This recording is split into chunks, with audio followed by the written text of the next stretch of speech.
एलोरा की गुफाओं की अगर हम बात करें तो सबसे पहले हम इसमें देख लेते हैं कि ये किस लिए प्रसिद्ध है। एलोरा की गुफा मुख्य रूप से अगर हम देखें तो ये जो कैलाश मंदिर है, कैलाश मंदिर के लिए जानी जाती है। कैलाश मंदिर के कारण ही ये गुफा प्रसिद्ध है। मतलब कि इस गुफा को पढ़ने का सबसे बड़ा कारण कैलाश मंदिर है। अगर कैलाश मंदिर ना होता तो ये गुफा शायद पढ़ी ही ना जाती, इतनी मुख्य नहीं होती जितनी आज है। उसका सबसे बड़ा कारण है कैलाश मंदिर। अब देखो यहीं पर इसके बाद जब ये गुफा हम पूरी पढ़ चुकेंगे तो एक गुफा हम और पढ़ेंगे, एलिफेंटा की गुफा।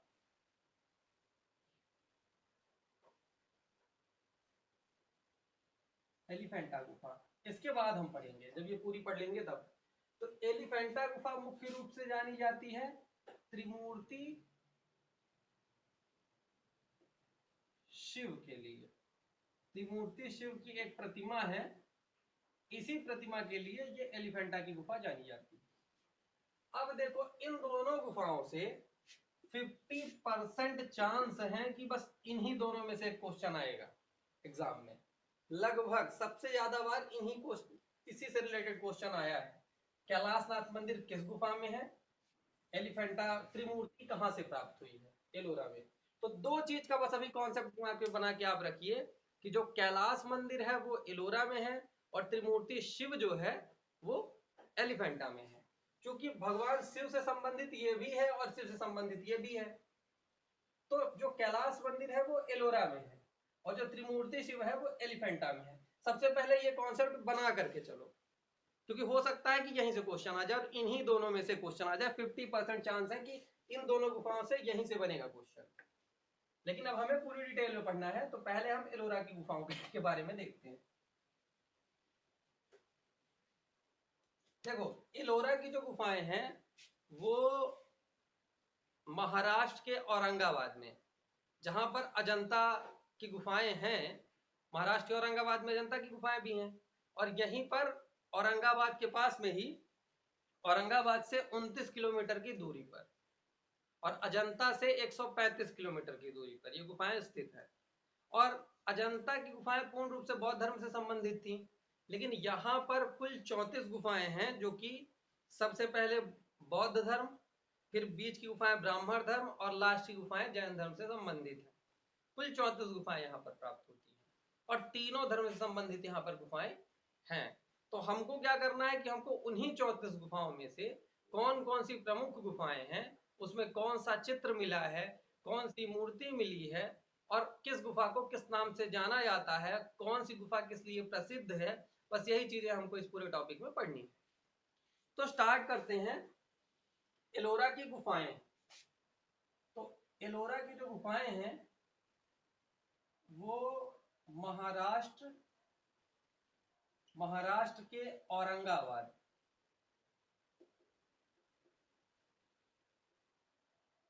देखो ये हो गया औरंगाबाद और ये हो गया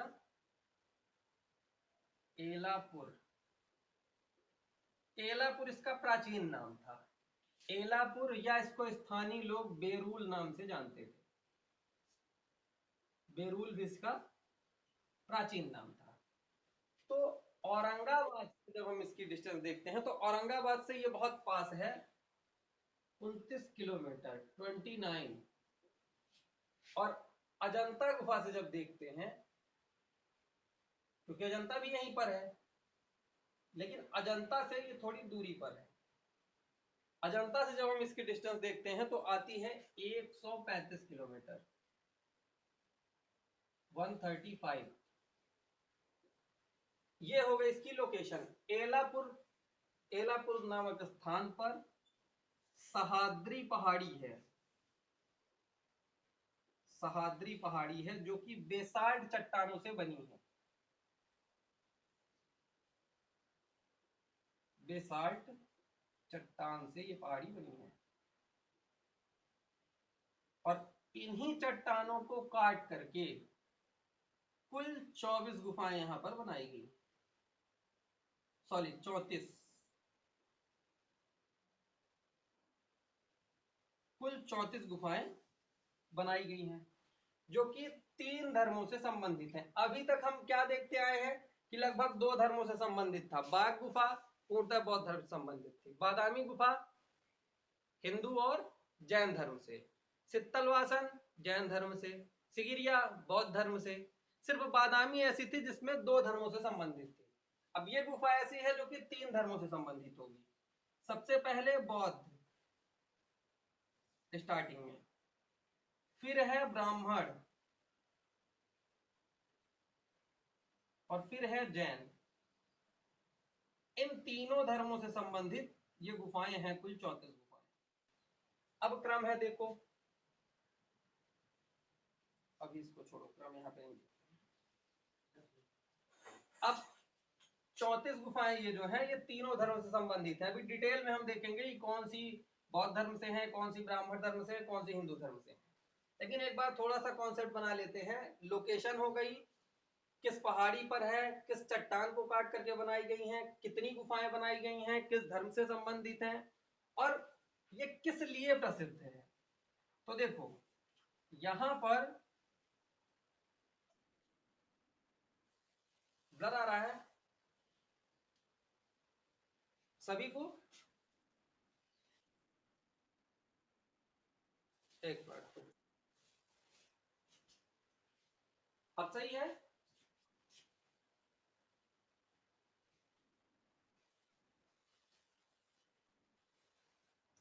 चलो देखो इसको अभी यहाँ नहीं, कुल 34। हाँ चलो ठीक है, करवा देंगे, अभी थोड़ा सा हो जाए। देखो कुल मिला के ये है कि एलोरा की जो गुफाएं हैं वो मुख्य रूप से कैलाश मंदिर के लिए जानी जाती है। एलोरा का जो कैलाशनाथ मंदिर है वो अपने आप में एक बहुत ही यूनिक चीज है। अब यूनिक चीज है क्यों, पहले देख लेते हैं। देखो कोई एक पहाड़ी है, सपोज बहुत बड़ी साथ रही हुई पहाड़ी थी, बेसार चट्टान की पहाड़ी थी। इस पूरे पहाड़ी को काट करके सोचो, ऊपर से लेकर के नीचे तक, जैसे पहले तो इस तरीके से काट के शुरू किया गया, फिर इस तरीके से काट करके पूरे पहाड़ को काट करके इसको निकाला गया, फिर स्तंभ बनाए गए, स्तंभ भी अलंकृत हैं,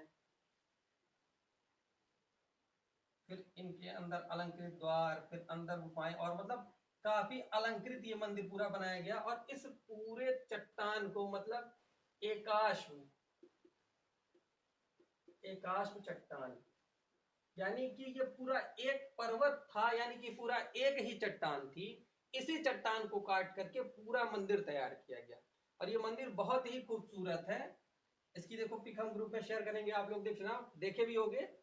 तो इसमें क्या है कि इस एक चट्टान को काट करके इस गुफा का निर्माण करवाया गया था। अब खास बात क्या है, खास बात तो यह है कि एक ही चट्टान से इतना विशाल मंदिर बनाना और उसे भी अलंकृत करना, उसमें मूर्ति को भी उत्कीर्ण करना उस जमाने में बहुत बड़ी बात थी, जब इतने आधुनिक उपकरण नहीं होते थे। उसके बावजूद उन्होंने इतनी बड़ी पहाड़ी को काट करके इतना बड़ा मंदिर तैयार कर दिया, अलंकृत, और मूर्तियां भी उसमें बनाई। तो ये आश्चर्य का विषय माना जाता है।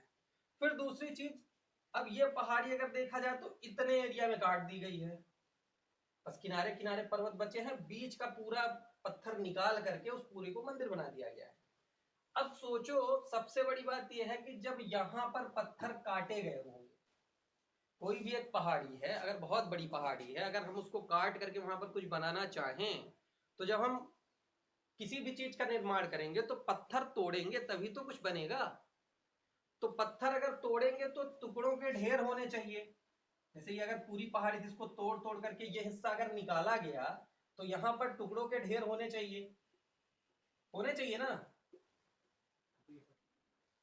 लेकिन इस गुफा के इस गुफा के आसपास लगभग 100 किलोमीटर की दूरी तक कहीं भी पत्थरों का कोई ढेर प्राप्त नहीं हुआ है, जिससे कुछ विद्वान ये मानते हैं कि शायद ये एलियन टेक्निक से बनाया गया होगा, क्योंकि इंसानों के बस की बात नहीं हो सकती इस तरीके से। क्योंकि अगर इंसानों ने बनाया होता तो पत्थर के टुकड़े होते, चलो यहां से अगर फेंक दिया गया होता तो आसपास कहीं पत्थरों का ढेर मिलना चाहिए, लेकिन कहीं भी पत्थर का ढेर नहीं मिला है और बहुत ही खूबसूरत और बहुत ही अलंकृत ये मंदिर बनाया गया है, जिसमें मूर्ति के साथ साथ चित्र भी प्राप्त हुए हैं।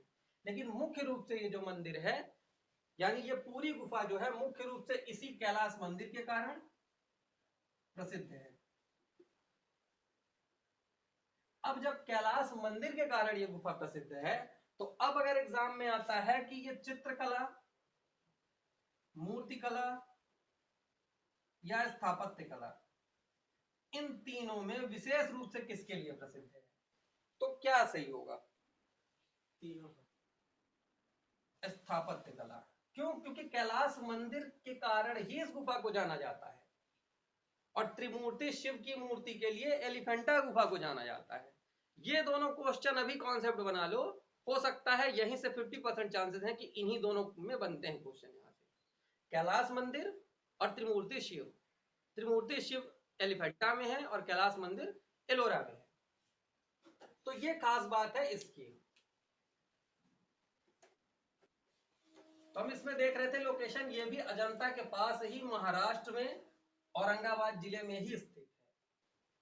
औरंगाबाद से इसकी जो दूरी है वो 100, महाराष्ट्र के औरंगाबाद में ये गुफा स्थित है। औरंगाबाद से एलापुर नामक स्थान, इसका प्राचीन नाम एलापुर और बेरुल था। तो औरंगाबाद से इसकी दूरी है 29 किलोमीटर, यानी कि पास में ही है, लेकिन अजंता से थोड़ा दूर है, 135 किलोमीटर। अजंता से 135 किलोमीटर की दूरी पर ये गुफाएं स्थित हैं।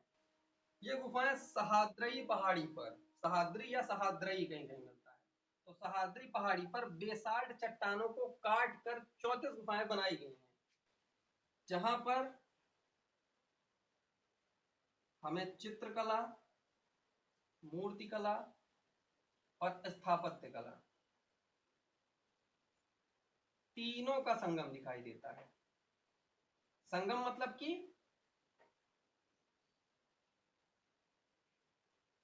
संगम मतलब क्या हुआ? साथ साथ।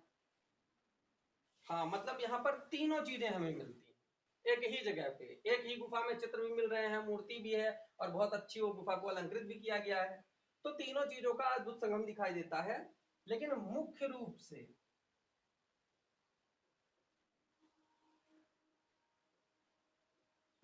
से प्रसिद्धि का इसके जो कारण है वो है कैलाश मंदिर।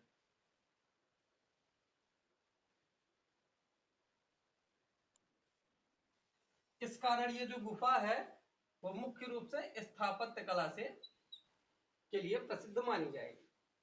चित्रों की अगर हम इसके बात करें तो देखो, इसमें जो चित्र बने हैं, चित्र दो स्तर के मिलते हैं।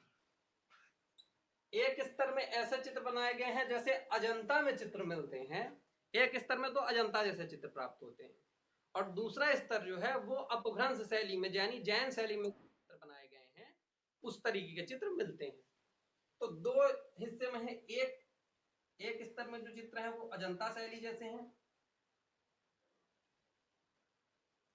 और दूसरे स्तर में जो है वो जैन शैली जैसे, जैसे जैन शैली में चित्र बनाए गए। लेकिन अजंता शैली के जैसे चित्र यहाँ बनाए गए हैं, लेकिन इसकी जो क्वालिटी है वो कम है, यानी कि अजंता से निम्न श्रेणी के चित्र हैं, बनाए उसी तरीके के गए हैं लेकिन वो क्वालिटी नहीं है जो अजंता में बनाई गई है।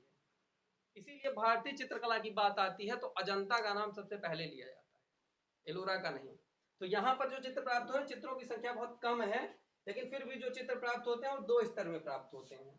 एक तो अजंता शैली से मिलते जुलते हैं, और दूसरे स्तर में जो चित्र प्राप्त हुए हैं वो जैन शैली में से मिलते जुलते हैं। क्यों? क्योंकि इन गुफाओं का निर्माण अजंता गुफा के समय से ही शुरू हो गया था। जिस समय पर अजंता की गुफाओं का निर्माण हो रहा था उसी समय पर इनका काम शुरू हो गया था, और जिस समय पर भारत में जैन शैली विकसित थी उस समय तक इसमें काम हुआ है। तो इसीलिए अजंता के समय के भी कुछ चित्र दिखाई देते हैं और जैन शैली के भी कुछ चित्र यहाँ पर दिखाई देते हैं। इसीलिए कहा जाता है कि यहाँ पर दो स्तर के चित्र प्राप्त हुए हैं। कितना हो गया?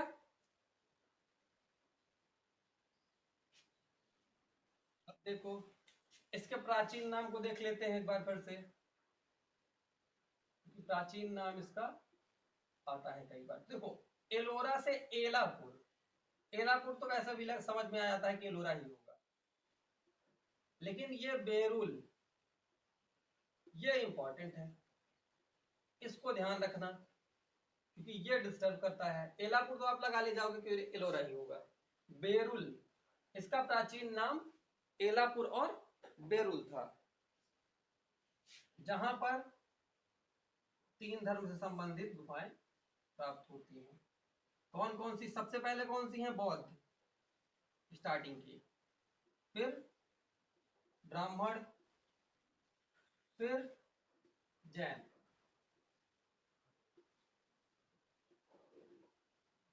ठीक है, कुल कितनी गुफाएं हैं?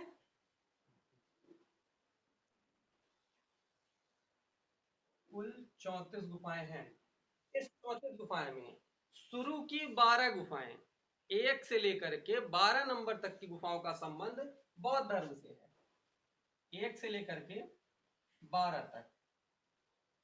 फिर क्योंकि 12वीं तो बौद्ध धर्म से संबंधित हो गई, तो 13 से शुरू होगा, 13 से लेकर के 29 तक की गुफाएं ब्राह्मण धर्म से। अब 29वीं ब्राह्मण की हो गई, तो 30 से जैन की स्टार्ट होगी, 30 से लेकर के 34 तक ये गुफाएं जैन धर्म से संबंधित हो गई। तो एक आता है कि ब्राह्मण धर्म से संबंधित मतलब कौन सी गुफाएं हैं 13 से लेकर के 29 तक। या तो आपसे ये पूछ सकता है, या तो पूछ सकता है कि कितनी गुफाएं। देखो, अब ऐसे देखें तो 12 गुफाओं का संबंध है बौद्ध धर्म से, 17 गुफाओं का संबंध है ब्राह्मण धर्म से, और 5 गुफाओं का संबंध है जैन धर्म से।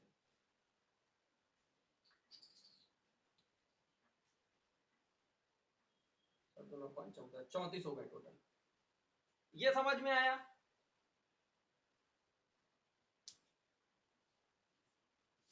कितनी गुफाएं किससे संबंधित है आ जाएगा। देखो, हमें दिमाग पर ये कॉन्सेप्ट बना के रखो, स्टार्टिंग की 12 गुफाएं, शुरू की 12 गुफाएं बौद्ध धर्म से। पहले क्रम देख लो, सबसे पहले बौद्ध है, ध्यान में रखो, बीच में ब्राह्मण है और लास्ट में जैन धर्म है। तो स्टार्टिंग की 12 गुफाएं, स्टार्टिंग की 12 गुफाएं हैं बौद्ध धर्म से। बीच का भी नहीं ध्यान रखना तो लास्ट की रखो, लास्ट के 5, लास्ट के 5 है जैन धर्म से, बचे बीच के 17 तो वो हिंदू धर्म से। क्लियर है अब? चलो, पहले इतना देख लें, फिर स्क्रीनशॉट ले लो, फिर बताते हैं आगे चलते हैं।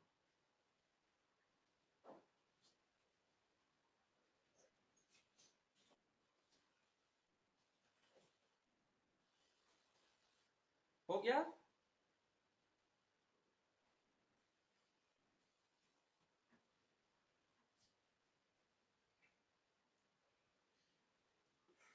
चलो,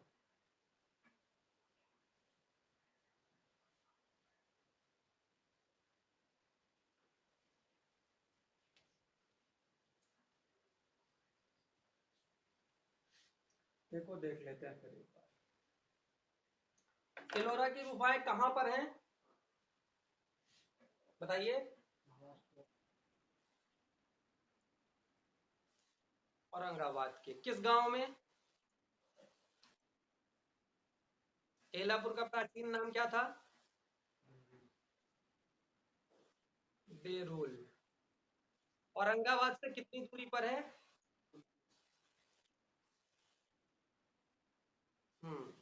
और अजंता से?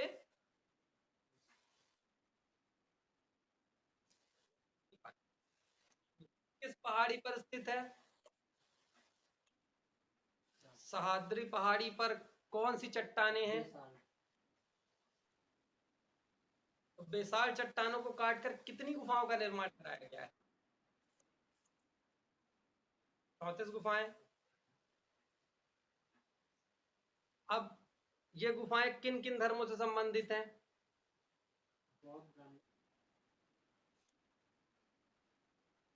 आखिरी की 5 गुफाओं का संबंध किस धर्म से है? मध्य की 17 गुफाओं का संबंध? आरंभ की कितनी गुफाओं का संबंध बौद्ध धर्म से है? 12। और कितनी गुफाओं का संबंध हिंदू धर्म से है? 17। चलो, तो यहाँ पर किसके किसके मतलब किस कला के उदाहरण प्राप्त होते हैं?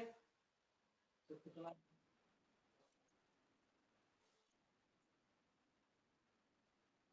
क्यों इंपॉर्टेंट है स्थापत्य?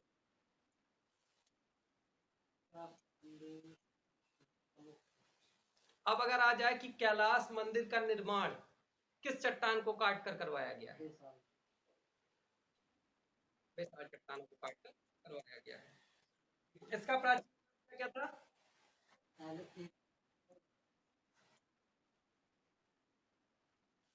चलो कुछ याद तो हो गया है।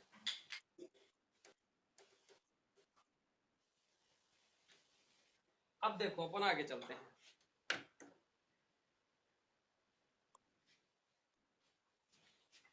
देखो, इन गुफाओं का जो निर्माण है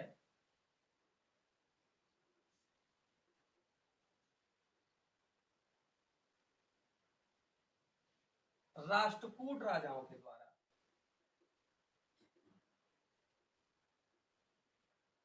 राष्ट्रकूट राजाओं के द्वारा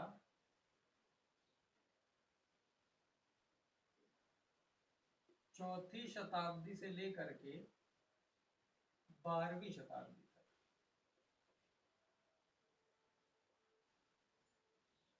इन गुफाओं का निर्माण चौथी शताब्दी से लेकर 12वीं शताब्दी तक लगभग कितने सौ साल हो गए?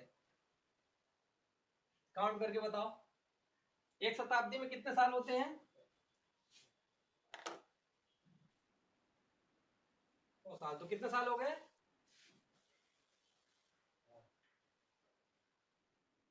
900 साल। तो ये एग्जाम में आता है कितने वर्षों में बनकर तैयार हो? तो 900 वर्षों में बनकर तैयार हो। एक बार के एग्जाम में ऐसा क्वेश्चन भी देखा गया कि अजंता प्लस एलोरा की गुफाएं कितने 100 वर्षों में बनकर तैयार हुई। तो इसको भी यहीं पर देख लेते हैं। अजंता प्लस एलोरा 850 वर्ष इसमें लगा था, 900 वर्ष उसमें। तो हाँ, तो इसका जो है, लेकिन इसका सही 1100 वर्ष माना गया है।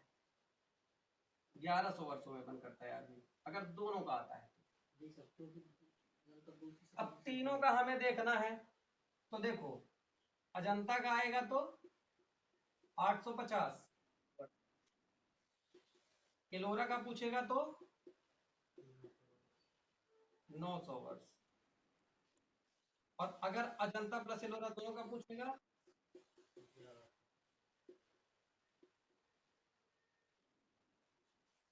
1100 वर्ष। ठीक है, ये वर्ष का ध्यान रखना, 900 वर्ष, क्योंकि इन तीनों से क्वेश्चन बन चुके हैं। तो 900 वर्षों में बनकर तैयार हुई अजंता प्लस एलोरा की, 1100 वर्षों में बनकर तैयार हुई। अब इसके बाद हम देखते हैं कि इन गुफाओं के विवरण के बारे में देखते हैं।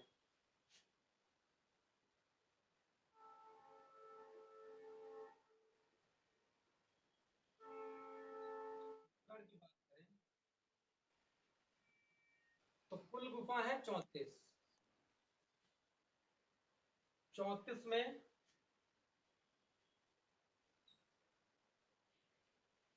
स्टार्टिंग की है बौद्ध धर्म। फिर कौन सी है?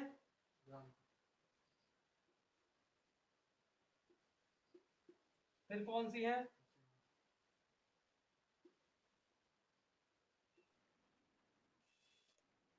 बौद्ध धर्म से कितनी तक की? 1 से 12। 1 करके 12। ब्राह्मण से संबंधित कितनी है? 13 से 29। जैन से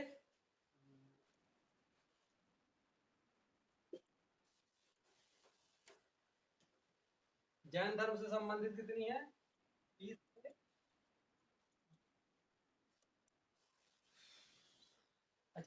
34 30 4 34 नहीं होता। यहाँ 5 गुफाएं हैं।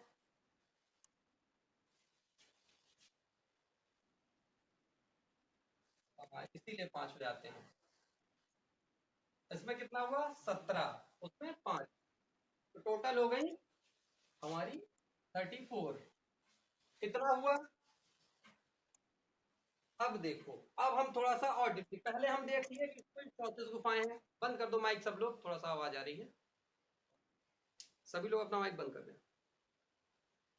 देखो, सबसे पहले हमने देखा कि कहां पर स्थित है, किन राजाओं ने बनवाया वो देख लिया, राष्ट्रकूटों ने बनवाया, किस समयावधि में बनवाया वो देख लिया, कितनी गुफाएं हैं वो देख लिया, किस किस धर्म में बनाई गई हैं वो देख लिया, स्टार्टिंग में कौन सी है, लास्ट में कौन सी है, बीच की कौन सी है, कितनी गुफाएं हैं वो हमने देख लिया। अब हम इनका देख लेते हैं समय काल। तो देखो, स्टार्टिंग शुरुआत यहां से हुई है और आखिरी यहां पर बनी है, यानी 4 से लेकर के 12वीं शताब्दी। इस पूरे समय काल के दौरान यहां से लेकर के यहां तक की, यानी कि पहली से लेकर के 34 गुफाएं तक बनाई गई, चौथी शताब्दी से लेकर के 12वीं शताब्दी तक। तो इसमें देखेंगे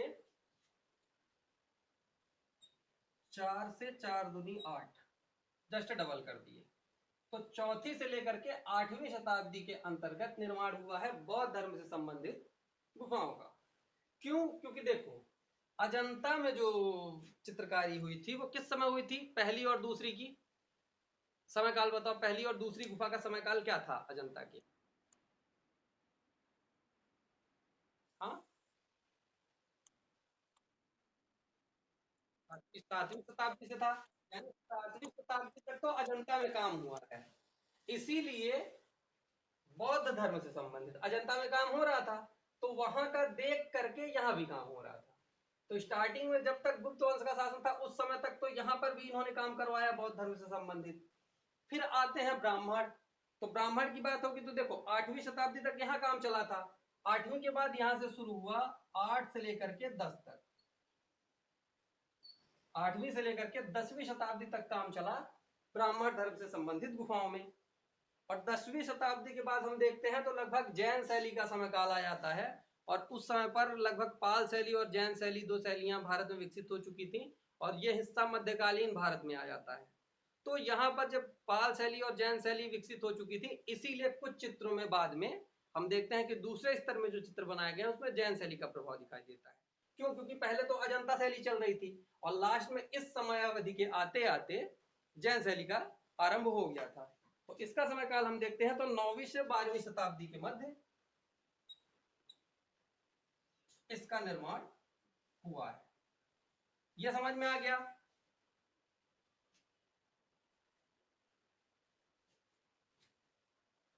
टाइम क्लियर है? अब देखो, इस पूरी समयावधि के काल में कौन से राजवंश का नाम आता है? सिर्फ एक, राष्ट्रकूट। अब देखो, मैं एक चीज और बता दूं, कंफ्यूज कहां होगे, राष्ट्रकूट और चालुक्य में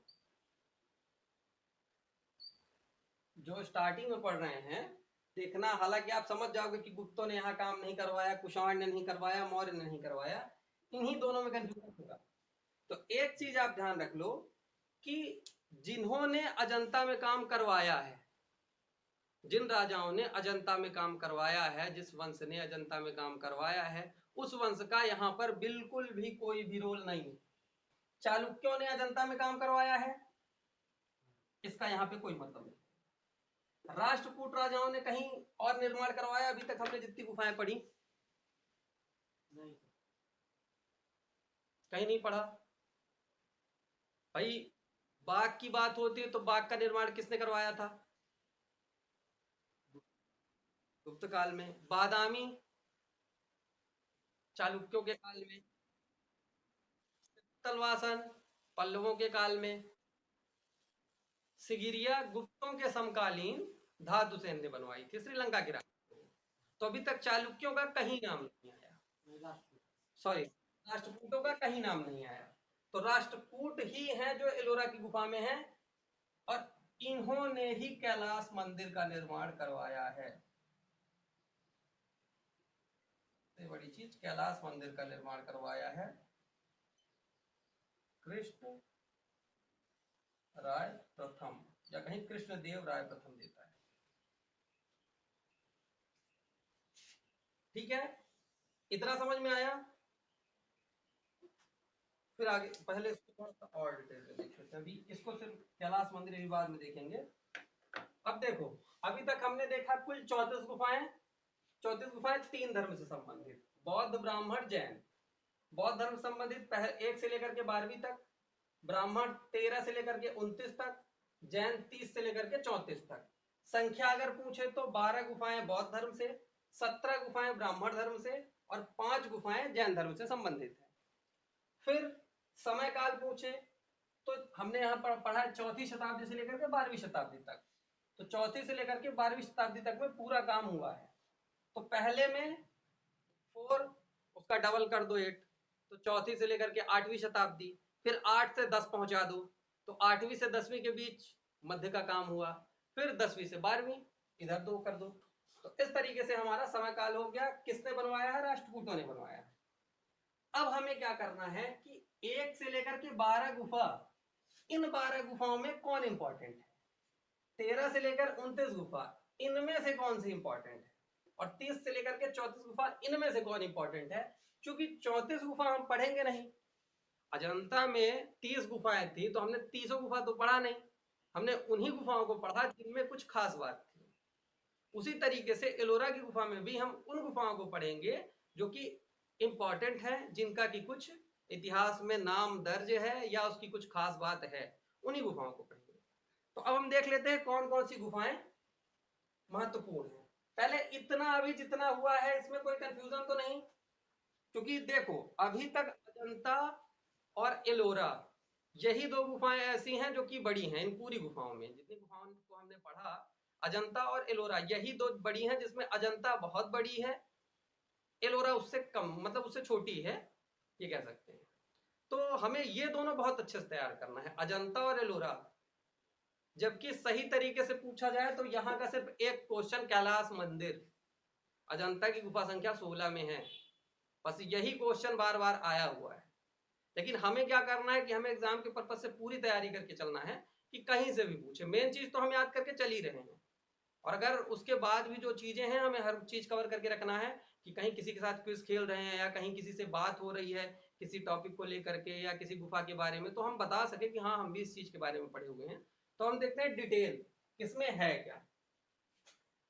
इतना कर लोगे ना?